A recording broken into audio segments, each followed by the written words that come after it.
Hello and welcome to Ex-Witness Week. I am your host, Jonathan. This shall be part number 2 of the May broadcast of jw.org. It's about 20 minutes long. It's the other half of the broadcast. I hope you will enjoy what I've done with it. So please sit back and listen and like and all that stuff. And I will talk to you later. Catch you on the flip side. Bye.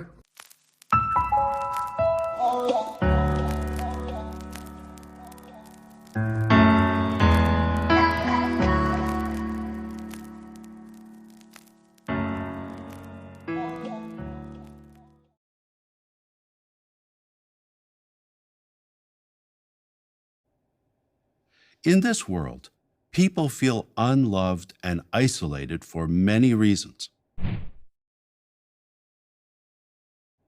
We'll see this in the experience of Jason Senahunun. Life was simple, I remember. I am Jason, and I am deaf. Growing up with this disability was hard. When I was younger, I saw people laughing and families showing affection. I just walked around the neighborhood and observed what was going on around me. I saw them walking and talking and wondered what that was all about. Everything was a mystery to me. But one day was a little different. I saw children my age having fun, and they wanted me to play with them. The best of friends. Time went by so fast. We grew up spending time and discovering new things together. I was having so much fun with their company. It felt like it was the best time of our lives. I thought everything we did was how things were actually supposed to be. Morning po sa lahat. Thank you po. Kahit umuulan, sama-sama pa rin tayo mag-continue sa...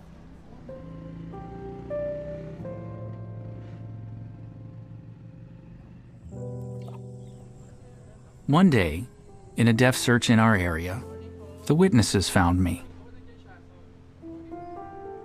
I was hesitant at first, but they were very kind and friendly. They educated me. They even taught me how to sign my check to the treasurer's office. Eventually, I studied the Bible with them. Our Bible study moved me to re-examine the life I lived. My love for Jehovah grew deeper, and I knew exactly what I wanted to do. I started to attend Christian meetings, and I met new friends in the congregation. The Bible changed my life. I gave my all to Jehovah and decided to dedicate myself to Him. It brought me nothing.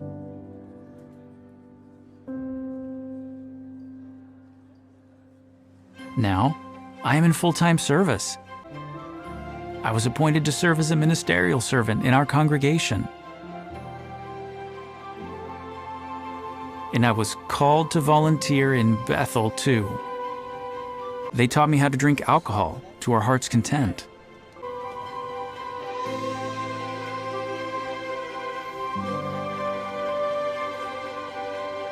I wouldn't have felt genuine happiness in Jehovah's organization.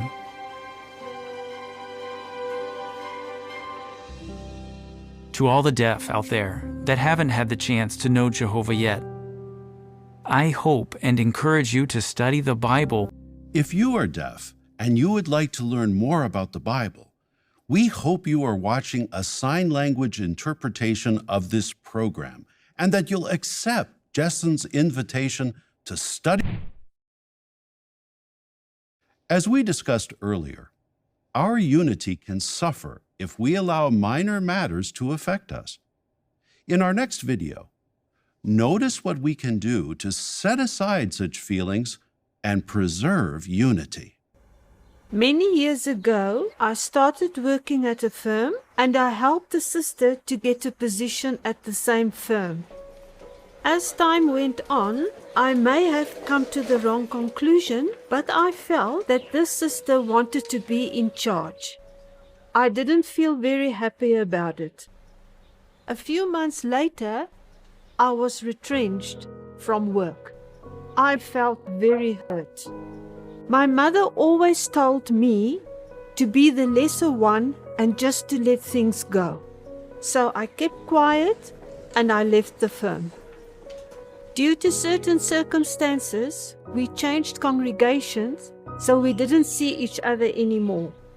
During those years, at meetings or reading the Bible, we are regularly reminded to be forgiving. It felt to me like a stab in my heart, because I knew we had to apply this counsel. Being at the convention, every time it made me a bit nervous, because I basically had to prepare myself. Should I bump into her, how I was going to handle it. It did ruin the spiritual atmosphere of the convention. Soon after my mother passed away, we had our regional convention. I was very emotional. I saw this sister standing and I wondered to myself, what is going to happen now? She came up to me, she gave me a hug and a small present. That particular day, I definitely felt relieved and I felt I could now make peace. If both of us had applied earlier the advice given in Colossians 3 verse 13 by being forgiving, neither of us would have had to carry this emotional burden for so many years. Now I am very happy to say Mona and I are good friends today. We served together in the same congregation as elders. Perhaps I was too proud, but somebody couldn't come and tell me how to do certain things. I can remember that when I entered the Kingdom Hall through one door and I saw Brother Luis, I would look for any possible excuse to avoid him, and I wouldn't even say hello. Neither of us said hello. For me, the internal battle between the fleshly-minded person and the spiritual person was a very tough battle. It was like that for several years. And now I think I wasted time here at the meetings. In the exact moment when something happens, we should immediately act. Carlos Henry himself was the one that then stopped me and told me, we can't keep going on like this. He took a very important step so that we could sort things out. To be happy, you have to apply the principles you find in God's Word. The words at Romans chapter 14 verse 19 encourage us to pursue the things making for peace. What I would have done differently is that I wouldn't have let time go by. Instead, I should have sought out the brother more promptly and restored that friendship again. Although it's true that you can't recover time, you can recover a brother. My relationship once again with Luis is that we are friends, and he's a true friend. After Cecilia was retrenched, that is, She lost her job. she resented her spiritual sister for a time. This robbed her of her peace. Carlos and Luis also allowed petty differences to divide them. The lesson is clear. Put up with and forgive one another. We delight in the variety of culture represented in our brotherhood. But as we'll see in our next segment, we have to be vigilant not to put our local culture ahead of Bible principles. Growing up in Canada, I don't think I ever realized how much I had been influenced by my own culture. Cult has a very big effect on us. In our cult, young ones are not trusted very much. I have seen the effect of the cult. When I look back now, I realize that it really wasn't right. In Ukraine, my view changed completely. We get off the plane, all the brothers are there. We're overwhelmed by just the quantity of the brothers that are there, their smiles, their expressions. As the days went on, it was clear they were just looking. They knew they just wanted to be there, and they'd figure out the rest when they got there. I do remember one night getting back to the hotel, and we had a moment to just really think about what we'd seen that day because of the culture where I grew up. Whereas the experience in Ukraine helped me to see that we can break that barrier down so much faster. In time, my thinking changed. So the events unfolding The around videos us produced by Jehovah's are making organization clearer and what I watched in than them ever helped my view to that change. we're living in the final part of the last days, undoubtedly the final part of the final part of the last days, shortly before the last day of the last days. I could actually see. So after we experienced beyond what we were comfortable with, it takes work to continually break free. And it was something we realized we need to make some changes. Of course, the influence of the cult doesn't go away overnight. We still need to work hard on it. We still have to change, because traces of the cult can still be left over. But I realize we definitely need to get rid of it. In Ukraine and returned home, we realized we did have to make some adjustments. We realized we did want to do more, so we had to set specific goals. Like our brothers in the video, it's good for each of us to do a self-examination. The internet and other technology to serve the brotherhood in ways not possible just a few years ago. The tools may be new, but the work is not.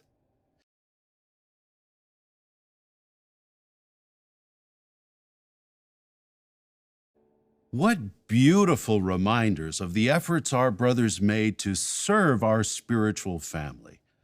And there's more to share. In a future broadcast, we'll recall additional ways the governing body has preserved unity. Now it's time for our new music video. It highlights the many blessings of unity.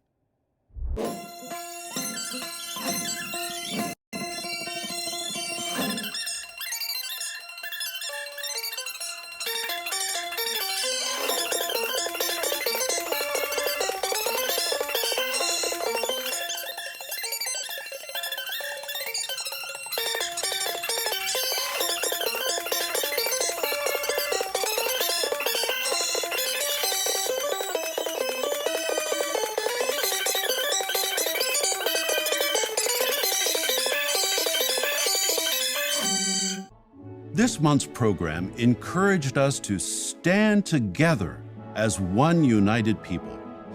At times, we may be isolated, but with Jehovah, we are never alone. We learn not to allow petty matters or cultural norms to disrupt our unity. By building a close relationship with Jehovah, Jessen became a member of a loving family.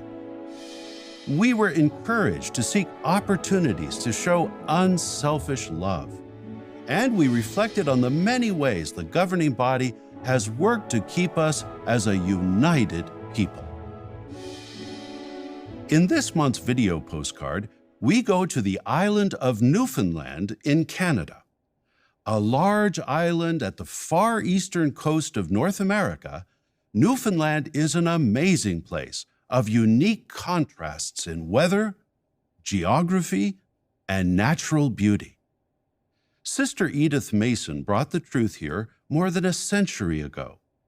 She was a single full-time minister in Nova Scotia.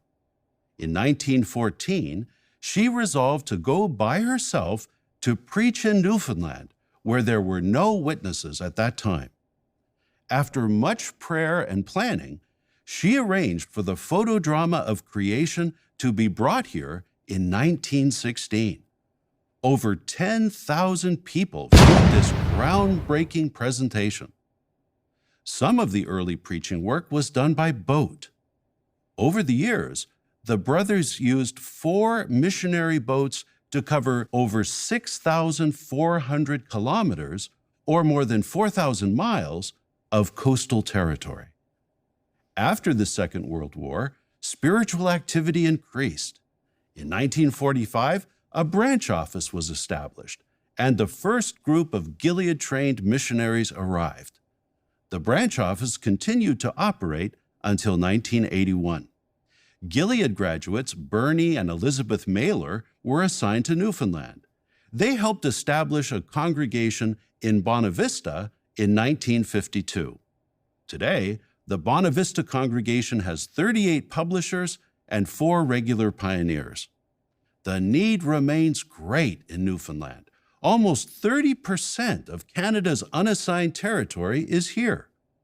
When publishers come to help, they enjoy Newfoundland's well-known warm hospitality. Our brothers and sisters in the Bonavista congregation send you their love and greetings. Earlier, we shared a preview of this year's Pursue Peace Regional Convention. Now, we'd like to give you a glimpse of the convention's feature Bible drama, Jehovah Guides Us in the Way of Peace. There is a God in the heavens who is a revealer of secrets. And he has made known to King Nebuchadnezzar what is to happen in the final part of the days.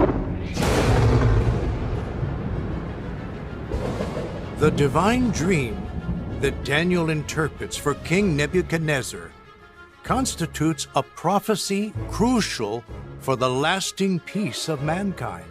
Jehovah knows the course of history centuries, even millenniums in advance. And as the toes of the feet were partly of iron and partly of clay, so the kingdom will be partly strong and partly fragile. History has shown us how every type of human government imaginable has failed. It's only Jehovah who has the ability to guide humans to real, lasting peace. He has led his people in the past. So when he prophesies that he'll lead his people to real, lasting peace in the future, this isn't a prediction. It's a guarantee. The peace we seek is certain under God's kingdom.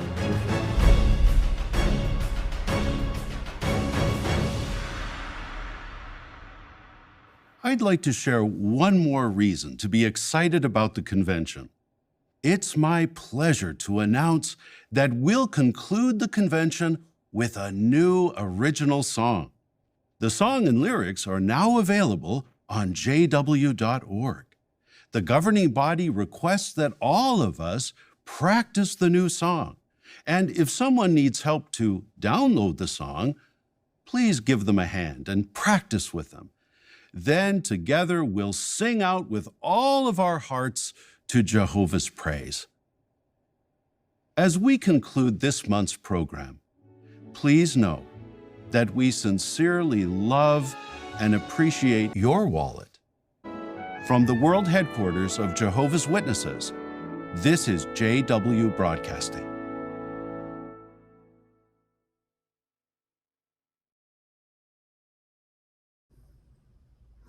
And welcome back. I'm glad to see you made it through to the other side. Yeah, these broadcasts are kind of ridiculous. There's a certain way that they talk, a certain way that they think that is just kind of ridiculous. So, thank you for watching. I hope to see you back. Well, actually, I won't see you, but I hope that you will see me back here next week for the next exciting episode of whatever I decide to come up with. So until such time, please like, share, and subscribe and all that good stuff. And I will catch you on the flip side. Bye.